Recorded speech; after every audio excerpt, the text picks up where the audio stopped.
Welcome back. In this video, we shall talk about accessing objects using the dot notation. Let's say I have this. If I want to access the age of Emily using the dot notation, I can say console.log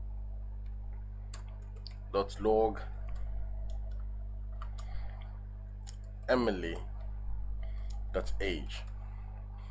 and when I run my code,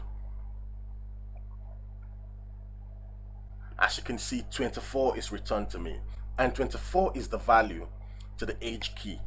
Another method we can use in accessing the values of objects in JavaScript is using the bracket notation.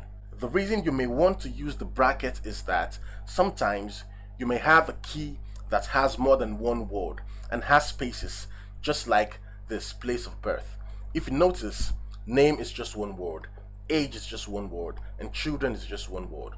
But place of birth has 3 words. So if I want to access place of birth, I can say place of birth. You see, I have an error, a syntax error, and that's because in JavaScript variables don't have spaces. In a case like this, it's advisable to use the bracket notation. So to use the bracket notation, I would say console.log Emily.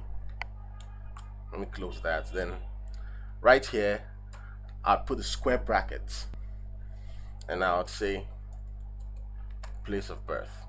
And when I run my code, you see Uyo is returned to me. So this is how to access object properties in JavaScript using the object notation and using the bracket notation. Don't forget to like, don't forget to subscribe, and don't forget to share.